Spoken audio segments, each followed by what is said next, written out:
Alors, bonjour tout le monde. J'ai le plaisir de recevoir aujourd'hui Monsieur Ivan Garcia. Alors, je vous le dis tout de suite, c'est la première fois que nous nous rencontrons et je me réjouis déjà de cette interview totalement improbable il y a quelques temps. Je vous expliquerai pourquoi. Et puis, pour commencer, alors, c'est une question, on va dire, politico-littéraire. C'est l'actualité du moment. D'habitude, je terminais l'émission avec cette question, mais aujourd'hui, je l'ouvre. C'est la réaction d'un professeur de français. Il exerce son métier au secondaire 2 à Yverdon-les-Bains dans une école professionnelle. La réaction d'un professeur de français lorsqu'il apprend que Jean-Michel Maupoy, poète, prix Goncourt, a été condamné à 18 mois de sursis avec prison pour violence conjugale répétée par un tribunal français. Quelle est votre réaction à ce sujet? Bon, c'est délicat, disons. Bon, il y a. Après, voilà, il y a le poète et il y a l'homme en soi qui accomplit ses faits, donc ces faits évidemment sont condamnables. En fait, la question qui est derrière celle-là, c'est l'œuvre et l'homme. Oui, alors c'est le gros sujet, disons, de ce début du XXIe siècle, distinguer l'œuvre de l'auteur. Ben, on peut admirer le poète tout en condamnant ce qu'a fait l'homme. Si on fait un lien, bon, c'est toujours avec, dans cette optique-là avec l'affaire Depardieu aussi. On peut aimer les films où joue Gérard Depardieu sans cautionner ce qu'il a fait en tant qu'individu. Et là, bon, c'est encore plus paradoxal puisque c'est un poète, donc quelqu'un qui est en guillemets, ou qu'on considère qu'il y a une certaine vision des choses, un certain idéalisme, et puis qui se retrouve quand même empêtré dans des... Est-ce que vous voyez par exemple Céline à votre niveau, mais vous ne l'enseignez pas? Je ne l'ai pas encore enseigné, je suis assez nouveau dans l'enseignement, donc pour l'instant je ne l'ai pas enseigné, mais j'exclus pas d'enseigner Voyage au bout de la nuit par exemple. Voilà. Alors, pour commencer, je vais prendre une petite définition du dictionnaire du diable et je vous demande votre réaction. En fait, c'est très court, c'est imagination, c'est le mot imagination. C'est un dictionnaire assez caustique. Là, ce qu'il dit, c'est que l'imagination, c'est un entrepôt d'idées dont le poète et le menteur sont copropriétaires. Ça vous dit quoi, cette introduction Ben, moi c'est une qualité que je valorise beaucoup, disons, l'imagination, la créativité. Ben, c'est que l'imagination peut être à la fois le meilleur et le pire en même temps. Et c'est ce qui fait aussi sa beauté, c'est que d'un côté on peut imaginer des choses voilà, plus positives, puis des choses un peu négatives, mais qui donnent de toute manière du grain à moudre et puis à réfléchir. Et qui, ben, dans le domaine qui nous occupe, par exemple aujourd'hui en littérature, ben, ça peut donner vraiment des belles choses ou des mauvaises choses, mais en tout cas qui ne nous laissent pas indifférents. Alors, de temps en temps, je prends ce dictionnaire de Narcisse Prat, qui est notre anarchiste valaisan préféré, le dictionnaire insolent. Et puis, alors, je vous ai réservé une définition par rapport à la discussion que nous allons avoir tout à l'heure, c'est un mot qui me paraît tout à fait adéquat s'agissant de vous. Vous allez tout de suite comprendre pourquoi. Mais je vous demanderai dans un premier temps de réagir à la définition que donne Narcisse Prat du mot médiateur, l'homme qui met sa main entre l'enclume levée et le marteau. Splatch. Ben, c'est une belle définition imagée de ce que peut être cette activité-là à tous les niveaux. Moi, à titre personnel, j'ai fait aussi un peu de ce qu'on appelle la médiation culturelle quand j'ai fait mon service civil au Théâtre du Passage à Neuchâtel, donc je m'occupais d'organiser les représentations pour les écoles, par exemple, pour les lycées. Ben, c'est justement essayer de atténuer le choc entre certaines choses qui ne sont pas familières ou avec lesquelles le public n'est pas familier. Par exemple, dans mes cours avec certaines œuvres assez anciennes. Je prends un exemple, j'ai enseigné assez récemment les contes de ma mère Loi de Perrault. Le vocabulaire, l'imaginaire qui est mobilisé par ces contes n'est plus forcément le même aujourd'hui au niveau des jeunes. Ben, le médiateur, c'est justement d'essayer d'atténuer un petit peu ce choc et puis de faire en sorte que ça puisse dialoguer. Personnellement, j'ai choisi ce mot parce que on va parler de cette revue, le Persil, avec le cas Chessé. J'ai pensé que vous étiez d'un certain côté le médiateur entre les pro-Chessé et les anti-Chessé qu'on voit en filigrane de ce livre. De ce numéro de Persil. En fait, c'est 4 ou 5 numéros, c'est 72 pages. Je vous le conseille si vous le trouvez encore, ou en tout cas, c'est un magnifique numéro. Avec un grand format, c'est la caractéristique de cette revue, je pense, puisque j'en ai vu quelques autres. Et je l'ai lu de A à Z. Alors je me suis dit, Ivan Garcia, qui a été le responsable de la création, on va dire, et de la réunion de tous ces gens qui sont dedans, dont on va parler tout à l'heure. Est-ce que vous êtes considéré un peu comme ce médiateur, en quelque sorte aussi un passeur entre Chessé, ceux qui l'ont connu, qui sont là-dedans, et puis ceux qui ne connaissaient rien de Chessé, parce que je l'avoue, avant d'avoir lu ces 72 pages, 72 pages du cas Chessé, je n'avais pas lu une seule ligne de Jacques Chessé. Donc je vais parler après de ce que j'ai lu, mais je ne connaissais pas. Donc je l'ai connu vraiment à travers ce numéro, et j'ai envie de dire, ceux qui ne connaissent pas, vous pouvez commencer à le connaître comme ça. Est-ce que vous êtes un médiateur ? Alors, tout d'abord, vous remercier pour l'invitation que vous m'avez faite. C'est moi qui suis très honoré de vous recevoir. Et puis, donc, oui, on peut dire une sorte de médiateur ou de passeur. J'aime bien le terme de passeur parce que c'est aussi un mot qui a été important pour moi dans ma trajectoire, au sens où j'avais commencé, quand je suis arrivé en faculté des lettres à l'Université de Lausanne, à m'intéresser par exemple à un éditeur qui était très connu à l'époque, qui maintenant est décédé depuis plusieurs années déjà, qui s'appelait Vladimir Dmitrievitch, donc le fondateur des éditions L'Âge d'Homme, qui se définissait justement, il définissait son métier d'éditeur comme un passeur. Et là, c'était aussi l'idée de ce numéro, donc un numéro quintuple, c'est je crois la première fois qu'on fait ça au Persil, donc dans cette revue lausannoise fondée en 2004 par l'écrivain d'origine roumaine Marius Daniel Popescu. Donc c'est vraiment l'idée de transmettre un petit peu cette œuvre de Chessé à de nouveaux lecteurs, à une nouvelle génération. Peut-être avant de parler du cas Chessé, le Persil, peut-être juste expliquer qu'est-ce que c'est le Persil, comment ça a été créé peut-être aussi. Alors, le Persil a été créé à l'initiative d'un écrivain qui s'appelle Marius Daniel Popescu, donc qui est originaire de Roumanie, et il est arrivé en Suisse dans les années 90, donc il est né en Roumanie et puis ensuite il a émigré par amour en Suisse. Et Marius donc écrivait à cette époque-là, et quand il arrivait en Suisse, c'était relativement difficile, on va dire, d'écrire, d'être publié. Il a commencé donc à travailler pour des petites revues, on guillemets, donc j'y travaillais, mais il faut l'entendre, travail bénévole, dans ce sens-là. Son autre activité professionnelle qu'il a conservée depuis l'époque, il est chauffeur de bus au transport public lausannois. Et donc il a notamment collaboré à une revue qui s'appelle Le Passe-Muraille, qui était aussi une revue littéraire qui existe toujours d'ailleurs, une revue littéraire sur différents aspects de la littérature romande et contemporaine. Et en 2004, donc Marius décide de lui-même lancer son propre journal pour en faire au début un organe de publication de ses propres textes. Comme il n'arrivait pas à être publié ailleurs, il s'est dit je vais fonder une revue et je vais m'auto-publier dans cette revue. C'est comme ça que le Persil a commencé. Et au fur et à mesure, donc Marius a commencé à publier d'abord de la poésie, puis ensuite ses premiers romans. Son premier roman, il a été publié aux éditions José Corti à Paris, donc en 2007. La Symphonie du Loup, et Marius finalement a ouvert un petit peu ses colonnes à des écrivains plus confirmés de Suisse romande ou à des écrivains débutants, et le Persil a évolué d'un organe d'autopublication, c'est devenu une petite revue, un passeur pour faire des numéros sur différents sujets. Par exemple, il y en a eu un sur la littérature hors du livre ou bien sur les maisons d'édition romandes, et d'autres numéros plus thématiques consacrés à des auteurs. Alors là, en l'occurrence, on a le cas Chessé, mais il y en a eu d'autres. Il y a eu un numéro sur le poète vaudois Pierre-Alain Tache, un numéro sur l'écrivain Gaston Cherpillot. Des différents numéros thématiques, ce qu'on appelle des numéros hommages, pour rendre hommage à certaines figures littéraires. Avant de rentrer sur le cas Chessé, je m'interrogeais comment vous êtes venu, vous, à la littérature, et comment vous avez à un moment donné décidé d'en faire votre métier. Bon, alors en faire mon métier, c'est un peu compliqué.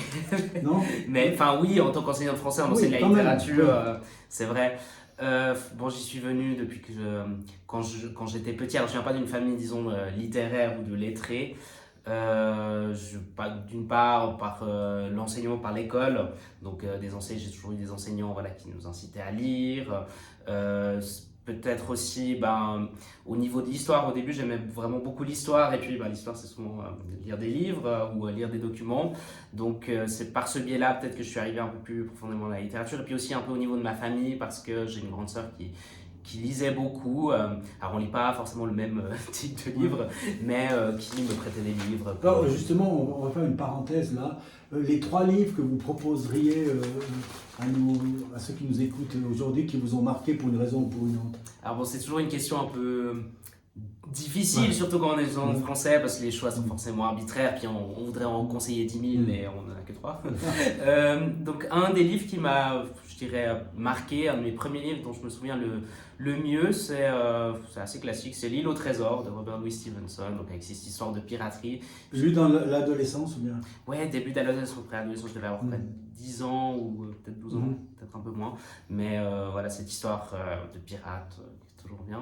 Un livre que j'ai découvert quand je suis arrivé à l'université, qui est aussi un peu plus classique, mais que je trouve vraiment beau, c'est Les Misérables de Victor Hugo. Bon, là, pour le coup, c'est 2 tomes, c'est plus qu'un seul livre, c'est assez copieux. Fantastique, un livre fantastique, hein, c'est magnifique.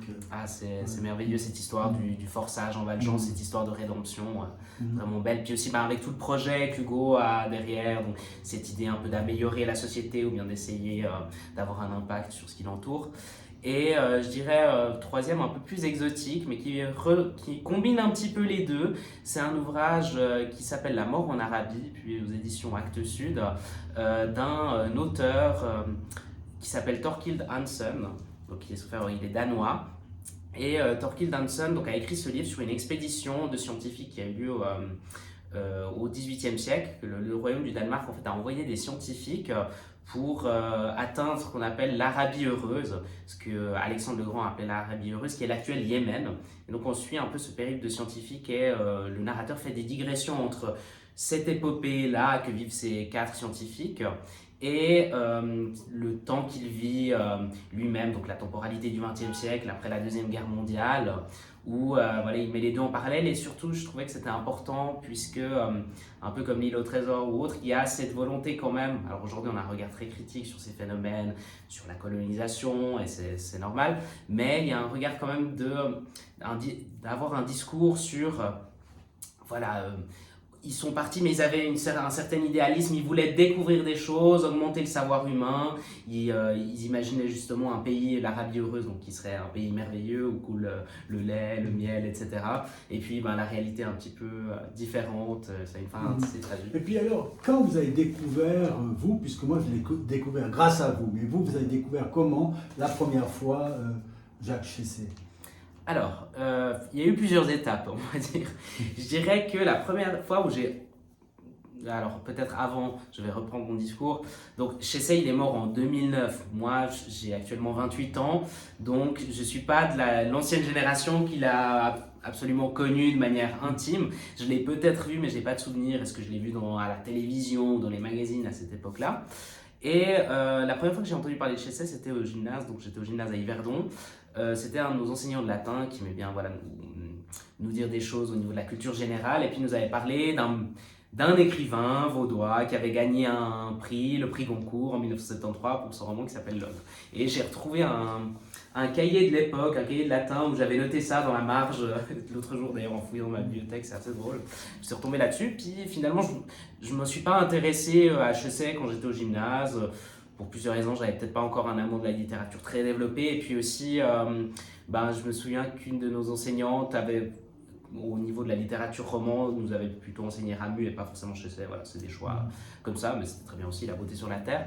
Et donc c'est quand j'arrive à l'université que là, je m'intéresse un peu plus à Chessé, je m'intéresse plus à la littérature contemporaine, notamment à la littérature suisse contemporaine. C'était un groupe d'amis qui, voilà, on échangeait un peu nos propositions de lecture en dehors des cours, des séminaires. Et j'arrive à Lausanne aussi. Et donc, quand on marche dans Lausanne, alors ça dépend quel type de personne on est, mais moi j'ai un peu de la peine à ne pas m'imaginer le fantôme de Chessé qui rôde dans Lausanne, parce qu'il a tellement marqué, il a tellement imprégné ce lieu. Comme je vous l'ai dit avant, j'enseignais à Yverdon, puis c'est une ville que je connais relativement bien, puisque c'est juste à côté de chez moi et j'y vais tout le temps, tous les jours quasiment. Et chaque matin, je passe devant cette bibliothèque d'Yverdon où Chessé est mort en fait. Et à Lausanne, il y a le café roman où il allait boire et où il mangeait, où il y avait aussi des bagarres. Il y a la cité, donc le gymnase de la cité où il a enseigné, la cathédrale où il y a eu les obsèques. Il y a eu le café de l'évêché, donc qui est à côté du gymnase de la cité où il allait aussi boire ou de la bière, enfin des boissons alcoolisées ou du café ou autre. Il y a l'église Saint-François aussi, tout un microcosme Jacques Chessé à Lausanne.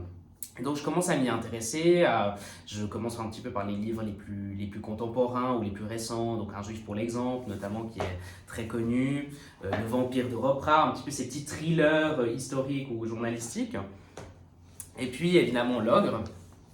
Et j'ai pas suivi de séminaire à l'université de Lausanne sur Jacques Chessé. il y en avait, alors peut-être pas au moment où j'y étais, mais ça se fait régulièrement. Il y a des séminaires en tout cas sur différents auteurs romans et différents enseignants ont enseigné chez Essai à l'Université de Lausanne. Mais voilà, je m'y intéresse, puis je m'intéresse voilà, un petit peu à ces figures, on va dire borderline, ou qui sont, voilà, j'aime bien un peu les figures problématiques ou un peu clivantes comme ça. Dimitrievitch, donc le fondateur de l'Âge de l'Homme, était aussi très clivant.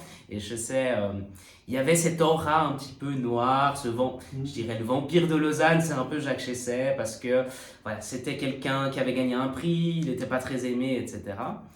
Et finalement, je me concentre encore un peu plus sur la littérature romande quand, en parallèle de mes études, quand je suis en master, je rejoins une petite revue, un magazine qui maintenant est devenu quand même assez conséquent et bien plus grand, qui s'appelle Le Regard Libre, qui a été fondé ici en Valais, justement, par Jonas Follonier. Qu'on a reçu ici sur ce divan. Ah ouais? Oui.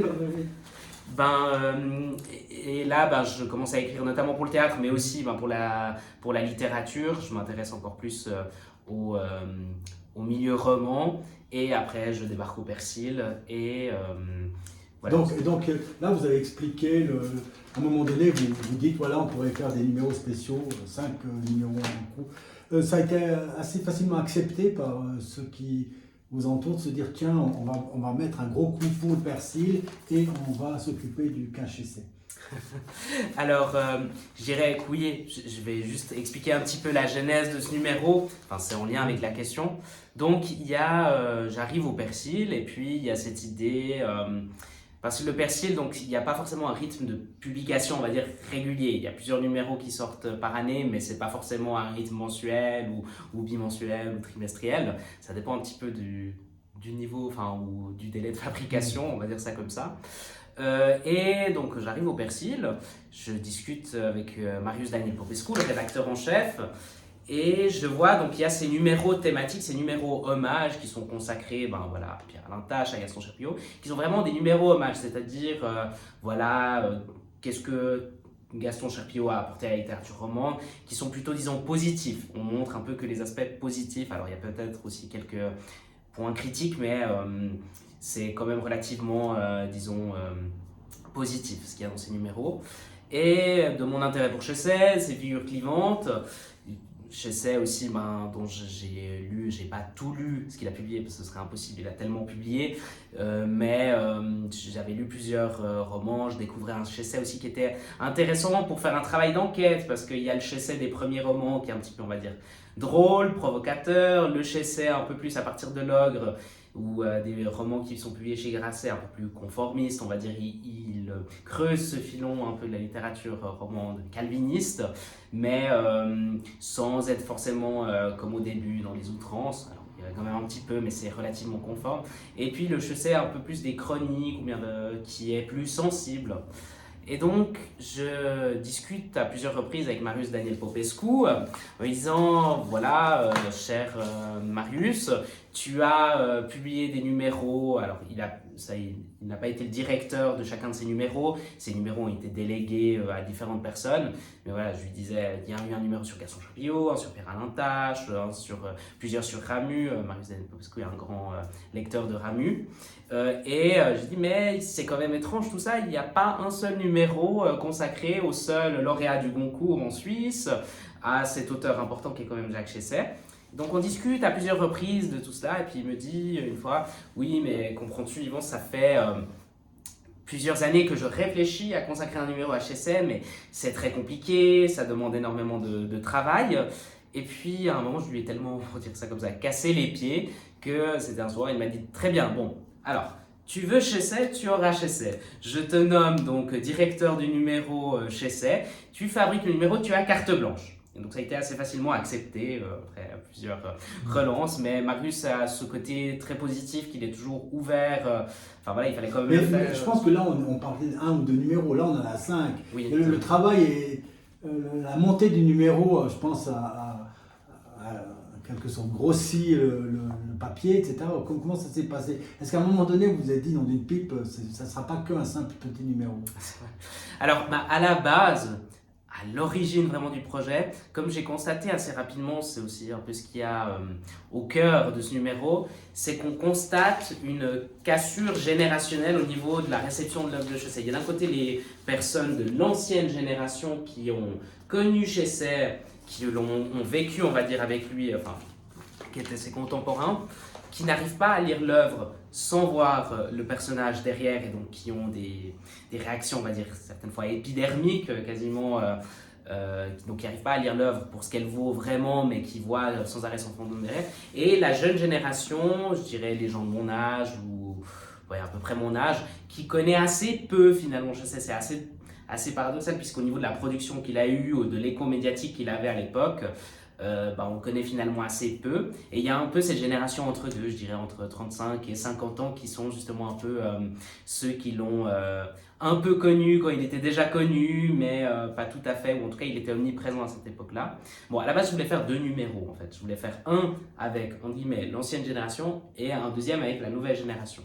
Sauf qu'après discussion, c'est le premier numéro que je réalise pour le Persil, donc c'était déjà un chantier assez ambitieux, en discutant avec Marius Daniel Popescu, mais aussi Daniel Vuata, donc qui est la personne qui fait la mise en page et qui est vice-président de l'association des Amis du Journal de Persil.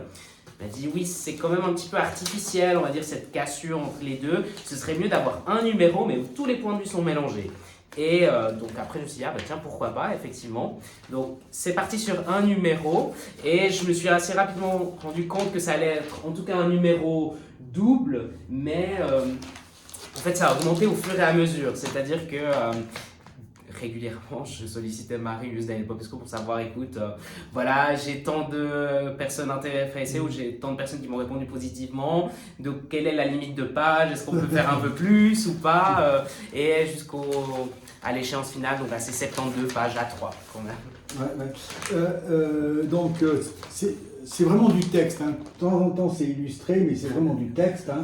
C'est de la littérature, c'est des gens qu'on questionne, qu'on approche, qu'on voit ici. Comme je l'ai dit au début, je pense que j'appartiens à cette catégorie de personnes qui lit quand même, qui a beaucoup de lu dans la vie, etc. Mais je n'avais jamais lu, avant de lire votre numéro, je n'ai jamais lu Chaussée. Alors maintenant, j'ai dû décider en quelque sorte qu'est-ce que j'allais prendre. Alors je ne sais pas, certains diront oui, vous avez pris le Goncourt. Non, j'aurais pu prendre aussi celui-là dont on va parler tout à l'heure, Un Juif pour l'exemple, mais j'ai pris celui-ci. Et ce qui m'a frappé, donc vraiment comme l'auteur, c'est, je dirais qu'il a un style vraiment fantastique, vraiment je le trouve vraiment magnifique, une écriture classique, avec une ouverture de vocabulaire, de description, etc. Et en lisant ce roman, je me suis dit, qui est d'ailleurs, vous le mentionnez je crois dans votre revue, il est retenu dans les 40 Goncourt à travers les âges, hein, je crois. Oui. Donc il fait partie, d'après les gens qui l'ont sélectionné, des 40 meilleurs. Si je vous dis, c'est l'homme, je dis souvent dans cette émission, le style c'est l'homme c'est un style. Est-ce qu'on peut dire que Jacques Chessé, il marque quelque chose de son territoire littéraire avec un style bien à lui? Alors oui, je pense qu'on peut tout à fait le dire, c'est peut-être au niveau des écrivains, celui qui est, ou en tout cas des écrivains en guillemets romans, c'est quand même celui qui avait un style justement très travaillé, où il a ce souci du style très très fort. Donc vous disiez avant, il est très classique et c'est effectivement quelque chose qui, on va dire, revendiquait, mais voilà, ses modèles, c'est Maupassant, c'est Flaubert, auquel il a consacré des essais. C'est un grand amoureux de Flaubert, hein, on oui. voit ça à travers tout votre numéro aussi, oui. Tout à fait, puis il a consacré, donc l'essai n'est plus réédité malheureusement, on peut le trouver en librairie d'occasion, mais un essai à Flaubert, donc qui s'appelle Flaubert ou le désert en abîme, où il décrit justement la perfection du style de Flaubert qui le marque, qui l'influence. Et puis il y a aussi Maupassant, avec Maupassant il y en a d'autres, il y a aussi Henri Calais dont il parle dans un essai aussi, malheureusement pas réédité, qui s'appelle Maupassant et les autres. Donc il avait ce souci, disons, du style, du bien écrire, d'avoir des paroles claires et puis aussi d'inventer une forme de narration qui soit claire, belle, parce que ces modèles restent quand même les grands modèles de la littérature française du 19e siècle. Mais on ressent ça vraiment profondément. Quand on lit ça, on se dit oui, c'est un styliste, c'est celui qui va marquer la phrase, les mots, il va vouloir en quelque sorte appartenir à une lignée littéraire. Et je pense que d'après ce qu'on ressent de la lecture de vos 72 pages, c'est quelqu'un qui a voulu marquer son territoire en disant « Je suis en quelque sorte un modèle, suivez-moi un tout petit peu, parce que c'est ça la littérature. » Alors, qu'est-ce qu'il aurait répondu à cette question « Qu'est-ce que la littérature ?» Jacques Chessé, vous pensez, après l'avoir connu finalement très bien, puisque avec ses 72 pages, à distance, mais quand même assez profondément. Alors, qu'est-ce qu'il aurait répondu à cette question? Ouf, ouais, difficile de répondre à sa place. Je pense qu'il y aurait une réponse à niveau à faire, c'est-à-dire, je pense qu'il aurait dit que la littérature, c'est une manière... Bon, déjà, il faut savoir quand une revue, je crois que c'est l'Hebdo, l'interroge sur pourquoi il écrit, il dit qu'il écrit pour faire face à la mort, pour conjurer un peu l'angoisse, la peur de la mort.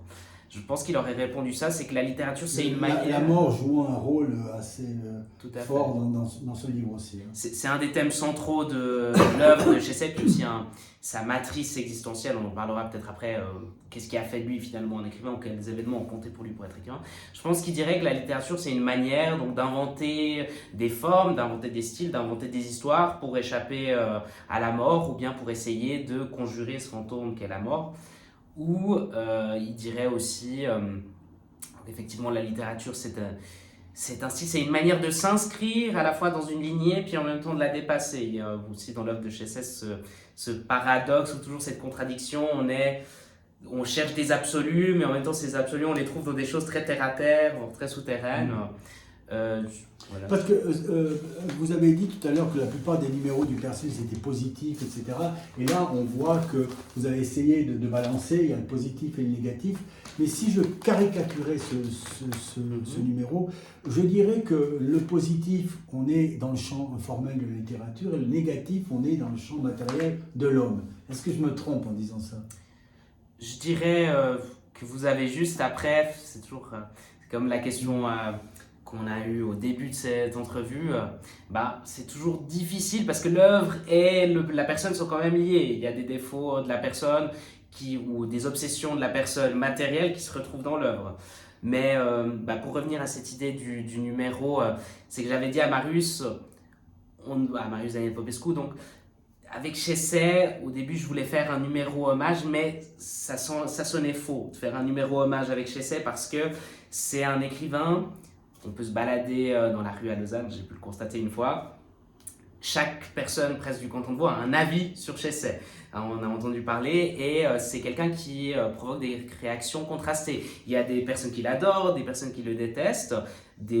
Aussi, il a été détesté pour des raisons qui sont tout à fait justifiables et c'est tout à fait normal qu'on le déteste pour ça et c'est juste de le faire.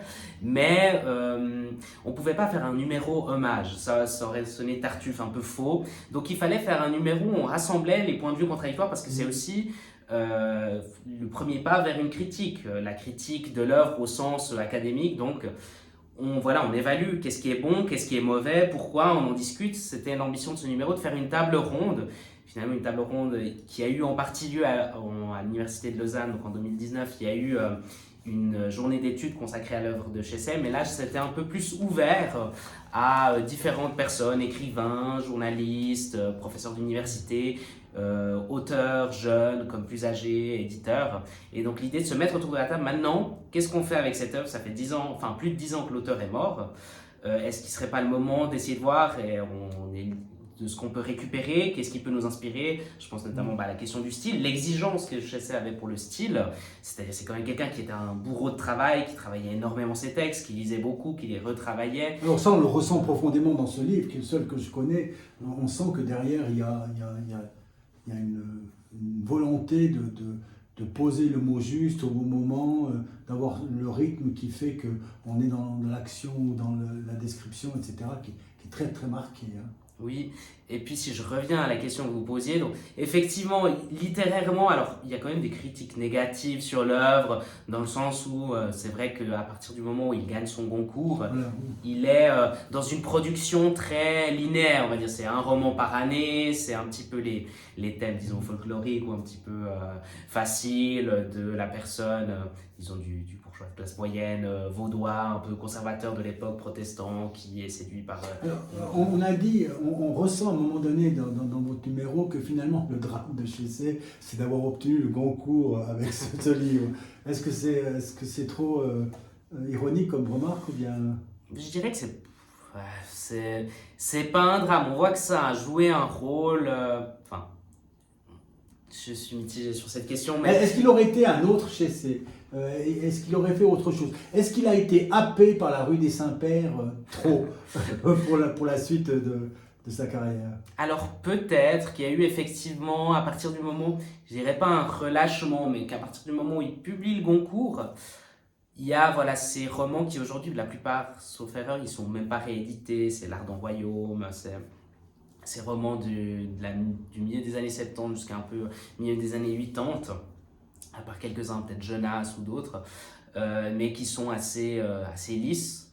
Mais je dirais pas que, parce que Chessay a quand même rebondi, si on peut utiliser ce terme après, il a rebondi par la suite. Alors il y a Un Juif pour l'exemple, Le Vampire de Ropra, mais ça c'est déjà 2007 pour Le Vampire de Ropra, 2009 pour Un Juif pour l'exemple.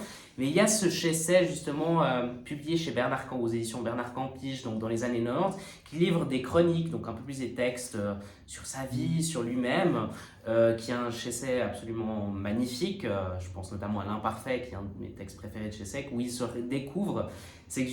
Il y a ces images contrastées de Chessay. Au début des années 60, 70, c'est le Chessay voilà, un petit peu provocateur, rigolo, mais aussi un peu sérieux. Ensuite, il y a L'Ogre, qui est un peu plus la veine classique de Chessay. Puis après, il y a ces textes des années 90 qui sont beaucoup plus...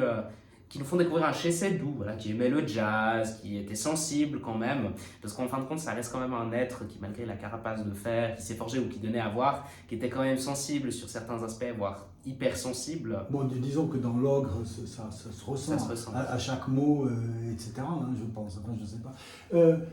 Est-ce que... donc il y a aussi le Chessay qui a, on va dire, agité la cité. Je pense que, d'après ce que je comprends, je n'ai pas lu, c'est un tout petit livre, hein. Peut-être juste rappeler Un Juif pour l'exemple, qui est ici en livre de poche. C'est un livre qui a fait scandale d'une certaine manière, hein. Vous pouvez juste expliquer pourquoi? C'est vraiment très bien expliqué dans un des articles qui est paru dans le Persil pour le cas Chessay. Oui, alors tout d'abord il faut revenir aux origines, c'est-à-dire que Chessay il est né en 1934 dans une ville qui s'appelle Payerne, donc une ville du canton de Vaud. Et à Payerne, donc, quand Chessay a 8 ans, en 1942, il y a un crime nazi qui a lieu. Donc un groupuscule de nazis ou de fanatiques d'Hitler décide de faire un cadeau à Hitler pour l'anniversaire du Führer. Et ils décident donc de tuer un juif. Et leur choix se porte sur un commerçant de bétail qui s'appelle Arthur Bloch. Et donc Chessay, en guillemets, il est témoin, alors il n'a pas assisté directement au meurtre, mais il est témoin, il vit à Payerne, il sait ce qui se passe donc de ce meurtre nazi qui a lieu en 1942 et qui va le marquer, aussi le poursuivre tout au long de sa vie. Il va d'abord écrire un petit texte, une petite nouvelle qui s'appelle, sauf erreur, c'est Un crime en 1942. Et ensuite donc, il va la publier, mais il va la retravailler. Et finalement, donc, il décide de publier donc, Un Juif pour l'exemple en 2009, qui est le récit de cet assassinat de Arthur Bloch à Payerne. Donc, il faut savoir aussi qu'il y a d'autres personnes qui avaient travaillé là-dessus chez Chessay, et c'est peut-être aussi ce qui a fait polémique, c'est qu'il arrive, on le voit au téléjournal justement, c'était l'époque, donc il ne buvait plus depuis longtemps, il a aussi une métamorphose physique, on dirait ça également, mais c'est presque un pasteur calviniste qui arrive sur le plateau du téléjournal et il a une posture morale très forte. Mais il n'y avait pas forcément besoin de ça puisque dans 1977, donc, Jacques Pillet et Yves Dalin consacrent une émission Temps présent justement à ce crime nazi de Payerne. Donc, l'affaire avait déjà été médiatisée, Jacques Pillet on va en faire un ouvrage.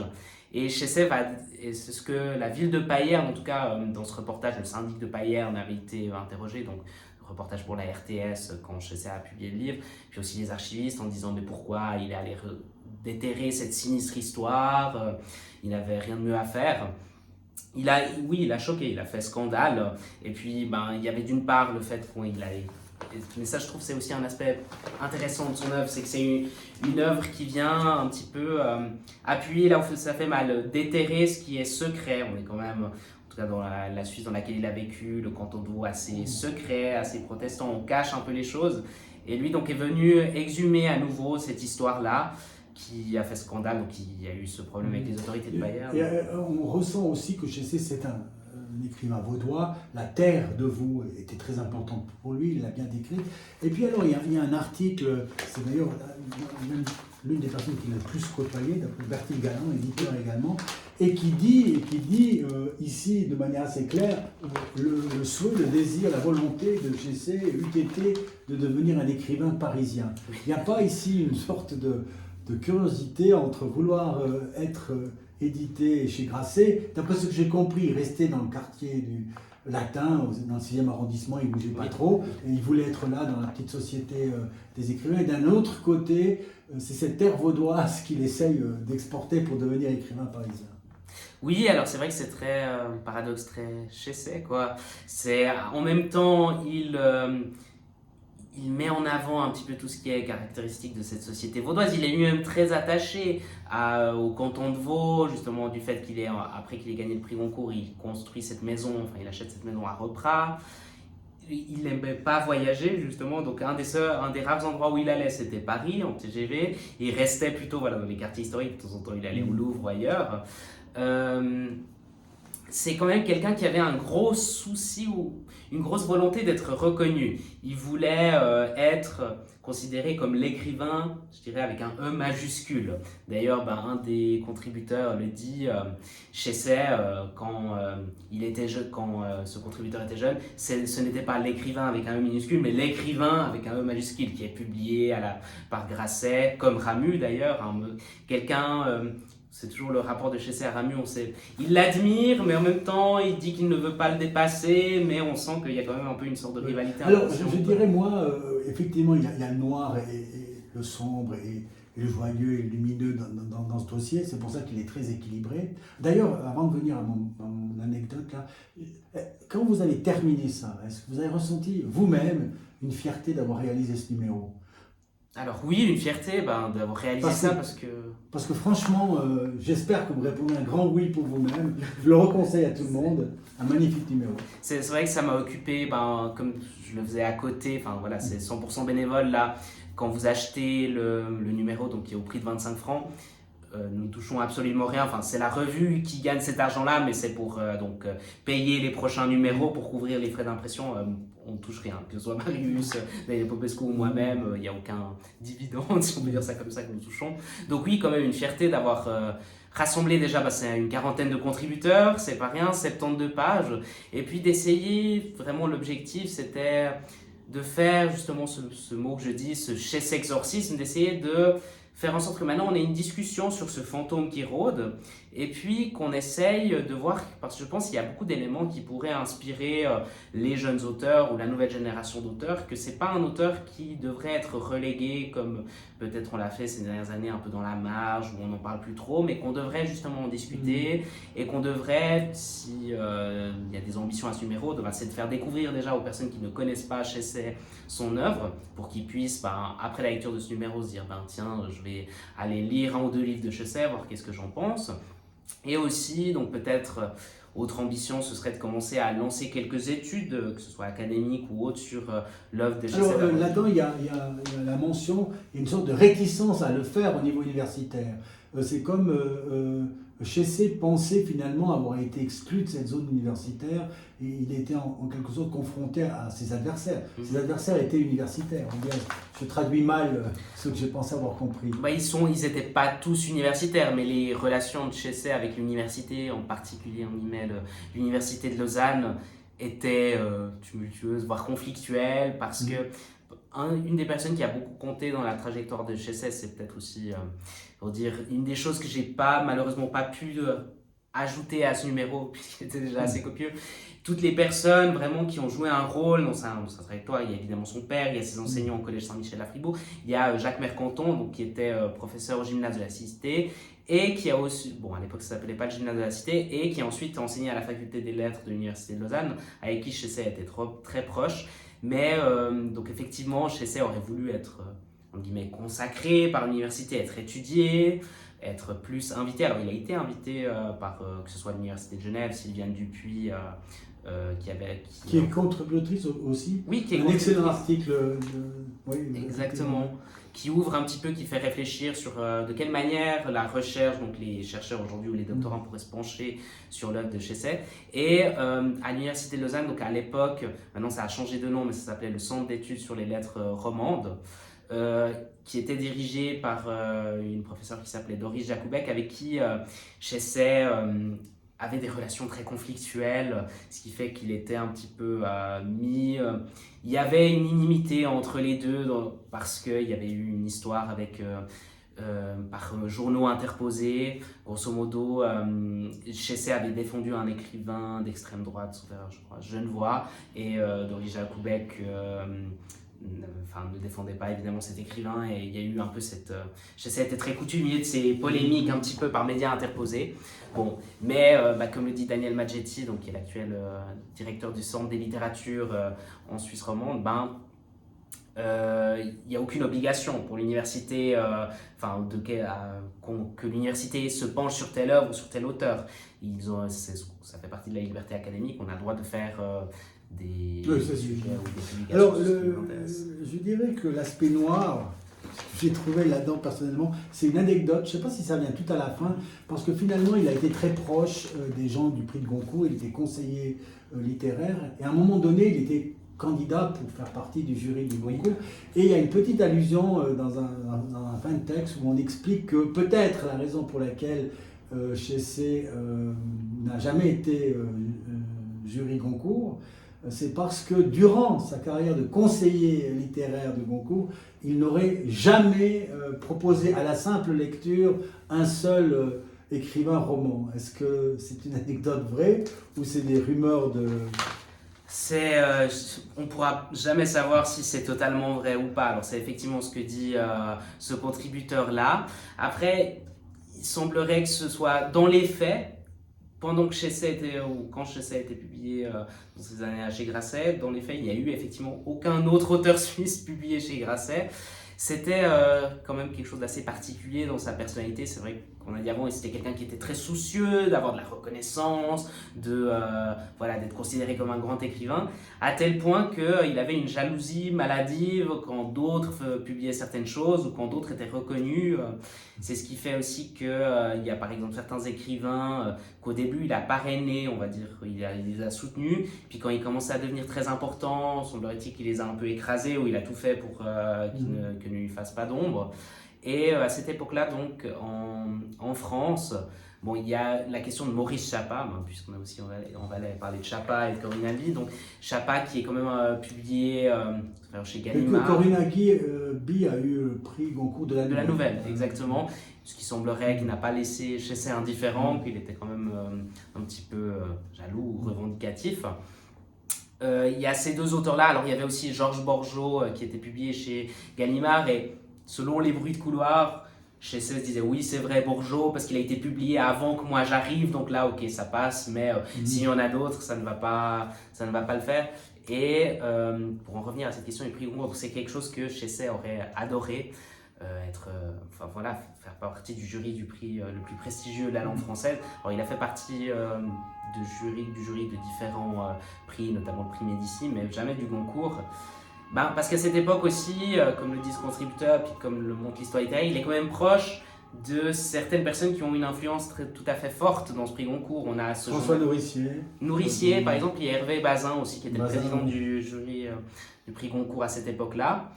Et c'est Bertil Galland qui raconte, notamment il a écrit tous ses mémoires aux éditions Slatkin, dans le tome qui s'appelle Une aventure appelée littérature romande, comment il y a eu une sorte de deal, on va dire, du prix Goncourt. C'est-à-dire que Chessay, il voulait être reconnu. En 1971, donc, il y a la publication de Carabas, donc, qui est son autre grande œuvre, si on peut dire ça comme ça, ou son autre grand récit. Et à l'époque, donc, Bertil Galland, qui a fondé sa maison d'édition, fait des coéditions. Donc il publie conjointement avec une autre maison d'édition. En l'occurrence, cette maison d'édition était Grasset. Et donc Carabas est publié chez dans les deux maisons d'édition. Bertil Galland, dans cette Une aventure appelée littérature romane, nous raconte une sorte de café à l'ancien buffet de la gare de Lausanne. Nourricier et Bazin viennent en Suisse, un petit peu en catimini, comme ça, ils rencontrent Chesset et Galland. Et ils disent, voilà, monsieur Chesset, on a absolument adoré votre carabasse, c'était magnifique. On aurait vraiment voulu lui donner le prix Goncourt, mais le problème c'est que c'est pas un ouvrage de fiction, c'est pas une histoire inventée, parce que le sous-titre de Carabasse, sauf erreur, c'est autoportrait baroque ou autobiographie baroque. Donc il raconte quand même, c'est Chesset qui se met en scène, qui raconte un peu sa vie de manière détournée avec quelques passages qui en fait scandale. Et ils lui disent, bon voilà, mais si vous nous présentez un récit un peu comme Carapace, mais qui cette fois-ci est de la fiction, alors là, on vous donnera le prix Goncourt, on vous attribuera le prix Goncourt. Et Galland fait ce commentaire donc, dans sa biographie, il dit, voilà, j'étais étonné après tous ces éloges, donc la combine du Goncourt, combine comment avoir le Goncourt. Et alors Chesset, semblerait-il, évidemment, sa moustache a un peu frétillé, comme ça, il s'est dit, oh, le Goncourt. Donc il a produit un premier manuscrit qu'il a soumis au Goncourt, et le jury du Goncourt lui a dit, non, on ne peut pas couronner ça parce que c'est un manuscrit qui a été fait en vitesse. Alors je ne sais pas si ce texte-là, ce premier jet, on va dire, de ce qui va devenir l'ogre, a été conservé aux archives ou non. Mais donc ensuite, il envoie un deuxième texte qui est l'ogre, qui a ensuite été couronné. Alors il y a deux aspects dans l'œuvre de Chesset. Il y a une scène là-dedans, la scène d'amour entre Jean Calmet ou Jacques Calmet Jean Calmet et puis la fille au chat. Où finalement Dionysos c'est l'acte sexuel. Alors l'alcool a joué un grand rôle dans la vie de Chesset. Oui. nous dit le Percy, il semble en avoir abusé par moments. Est-ce que vous pouvez nous dire quelque chose là-dessus? L'alcool et Chesset, ça a eu un impact sur sa littérature ou pas? Oui, alors je dirais que oui. Déjà rien que très concrètement sur la manière d'écrire, sur les délais d'écriture, ça a eu un rôle. Physiquement, tout simplement, la première chose quand on parle de l'alcool chez Chesset, c'est tout de suite physiquement. On voit le Chesset des premières années, justement, c'est celui qui a sur la première photographie d'ouvrage, donc un Chesset un peu plus joufflu, on va dire ça comme ça, avec sa petite barbe. Et ensuite, quand il arrête de boire, il se transforme un peu plus justement en prêtre calviniste, avec les cheveux blancs, plus maigre. Ça, c'est le prêtre calviniste ou bien? Oui, c'est un peu plus prêtre calviniste, on va dire. Ça, c'est le prêtre calviniste, Chesset en prêtre calviniste. Et l'autre, c'est celui qui a dans les premières pages, donc qui est plus le Chesset des premières années. Ça a eu un rôle, cet alcool, parce que d'une part, il y a eu des scandales qui sont venus avec. Il semblerait-il qu'on le retrouvait des fois ivre à des heures assez tardives de la nuit sur la place de la Pipode, alors qu'il enseignait au gymnase, qu'il y avait des bagarres aussi. Le Café Rebond a été témoin de plusieurs bagarres de Chesset avec d'autres personnes sous l'effet de l'alcool. Et puis, il y a quand même dans ces premiers ouvrages, il y a toujours le rôle un petit peu du verre de blanc, ou bien il y a toujours le problème. Donc ça c'est le Chesset un peu plus début du livre, on va dire, sous l'influence de l'alcool. Il y a cet impact de l'alcool dans ses romans. On le voit par exemple dans Jonas, qui est ce roman qui se passe à Fribourg, où justement le protagoniste boit des bières cognac, il boit du whisky. Il y a quand même un rôle très fort de l'alcool. Puis au niveau personnel, il était ivre, donc des fois il entrait en conflit avec des membres de sa famille, des camarades.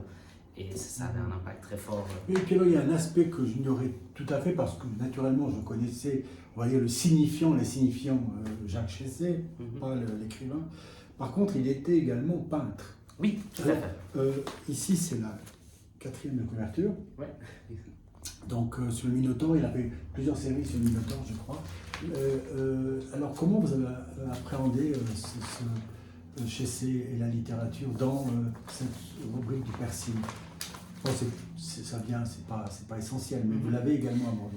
C'est quand même un aspect important, et puis en fait finalement c'est assez étrange, mais c'est un peu de là qu'est parti le numéro. C'est-à-dire que paradoxalement j'ai commencé par la peinture par un hasard de circonstances, c'est-à-dire que j'en reviens au moment où Marius donc, me nomme voilà, chevalier du numéro Jacques Chesset. Après, il a fallu se poser la question, comment commencer? C'est toujours ça la question. Donc, j'ai vu donc Daniel Vattal, vice-président, il m'a donné quelques conseils. Et c'était un jour, l'été 2021, donc ce numéro il a pris 2 ans, grosso modo de 2021 à 2023.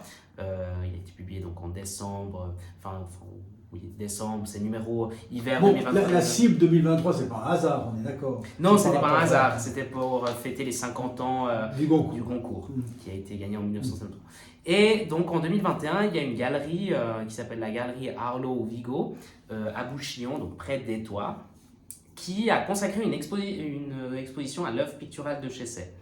Transmis par sa famille, hein, d'après c'est ça. Alors, grosso modo, déjà, au niveau du statut de cette œuvre picturale, elle n'a pas le même statut, on va dire, que l'œuvre littéraire. Donc, l'œuvre littéraire, quasiment tout a été envoyé aux archives littéraires à Berne.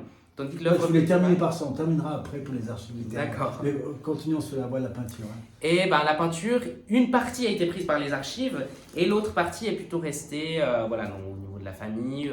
Et la famille donc, a chargé en guillemets, cette galerie donc, d'Arlo Vigo de gérer cette œuvre picturale. Et donc ils ont fait une exposition cet été-là, donc en 2021, sur l'œuvre de Chesset. Je suis allé voir cette exposition. Avec cette œuvre-là aussi? Oui, cette œuvre-là, le Minotaure et la Dame très rose, qui, en fait, toutes ces œuvres-là qui appartiennent à cette galerie sont en vente. On peut les acheter, dont celle-ci d'ailleurs, ça vous intéresse. Et je suis allé visiter cette exposition. Je me suis dit, tiens, je ne connais pas le Chesset peintre, pourquoi pas essayer de commencer par là. J'ai rencontré donc à cette occasion Jean-Marie Régnier, donc le commissaire d'exposition qui a interviewé dans ce numéro au sujet de son œuvre picturale. Et le jour où je suis allé faire ma visite, j'ai pu rencontrer justement, au hasard de belle coïncidence, on va dire ça comme ça, j'ai pu rencontrer les enfants de Jacques Chesset, donc Jean et François Chesset, qui m'ont souvent conseillé, qui m'ont facilité certains accès aussi pour pouvoir réaliser ce numéro. Et donc, Chesset peintre, c'est vrai qu'on n'y songe pas forcément, mais donc c'est quelqu'un pour qui la peinture comptait énormément. Donc, au début, quand il était jeune, il hésitait entre se consacrer plutôt à la littérature ou à faire les beaux-arts. C'est finalement lorsqu'il part au collège Saint-Michel à Fribourg faire son gymnase, ou ici on appelle ça le lycée en Valais, qu'il bifurque, comment dire ça comme ça, totalement pour la littérature, mais c'est quelque chose qu'il a toujours gardé proche, la peinture. Donc là, on nous raconte que dans sa maison de repras, il peignait dans sa cuisine tous les matins. Alors Chesset, c'est pas un peintre, on va dire, à la Picasso, ou bien un peintre qui fait des beaux, jolis tableaux. Il fait plutôt des tableaux, des petits formats, souvent des aquarelles, il utilise de la gouache, ou des matériaux qui ne sont pas forcément des matériaux, alors c'est des bons matériaux, mais ce n'est pas des matériaux de peinture, des belles toiles. Alors celui-ci par exemple, c'est quoi? C'est alors, la Minotaure et la Dame très rose, je crois que c'est une peinture à la gouache, c'est de la gouache aussi qui est utilisée, mais il fait ce format-là à peu près, voire un peu plus petit que le A3. Par exemple, il y a eu un Don Quichotte qu'il a peint, mais il l'a peint sur une page de papier journal, par exemple. Il utilise aussi des techniques telles que le collage. On voit, par exemple, il a beaucoup d'humour en fait dans sa peinture. C'est ça qui est assez drôle. C'est un aspect plus léger que la littérature.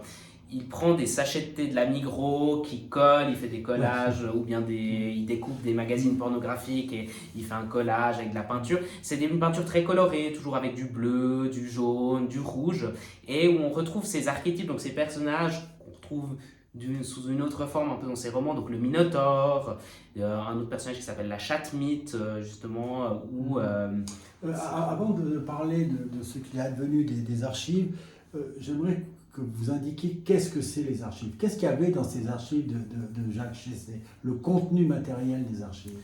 Alors tout le contenu matériel, ça va être un peu délicat, mais grosso modo... Non, mais en gros, c'est naturellement... Donc là, l'archivage... La correspondance? Oui, la correspondance, les manuscrits de la plupart de ses œuvres. Il y a eu aussi... Donc il les conservait? Oui, il conservait. Alors, il y a certains manuscrits, je crois... Alors, très peu, mais quelques-uns qui sont partis plutôt dans le marché privé, sauf le manuscrit de Locre. C'est pas aux archives littéraires de Berne qu'on trouve ça, c'est les archives du canton de Vaud qui ont ce manuscrit, parce qu'il y a eu une querelle en fait à propos des archives de Chesset, parce que Chesset, entre guillemets, a non, c'est pas entre guillemets, mais il a monétisé, il a vendu ses archives à Berne. Ils sont expliqués parce que voilà, c'est les archives nationales, ils conservent le mieux. Mais donc il y a eu une interpellation aussi au Grand Conseil vaudois par rapport à ces archives. Et Mais les archives de Lausanne. c'était un choix financier ou un choix culturel? Difficile à dire, je dirais que les deux étaient un peu liés, mais comme dit avant, il y avait ce souci de reconnaissance. Donc pour lui, les archives devaient être conservées dans un lieu dédié à ça, donc les archives nationales, mais il ne les a pas données gratuitement. Il a monnayé pour une certaine somme d'argent qui sont Parce que, qui étaient très en tout cas, importantes. ce qui traverse ce numéro du Persil, c'est que ce choix-là, il était quand même fondé culturellement. Dans sa tête de Chessé, il s'est dit, je veux quand même que mes archives soient conservées de la meilleure façon possible, et si je compare le canton de Vaud ou Berne, ma préférence va à Berne, indépendamment de l'aspect financier. C'est faux? Je dirais pas que je peux pas dire que c'est 100% juste, mais je peux pas dire que c'est faux non plus, puisque, comme dit avant, Donc là, il y avait quand même... vous avez bien balancé, puisqu'on sort de là, on ne sait pas très bien la raison finale qui a déterminé Chessé. Est-ce qu'il y avait une espèce le mot il est peut-être excessif, mais une espèce de vengeance de sa part par rapport à ceux que peut-être il aurait aimé être mieux accepté dans le monde littéraire vaudois?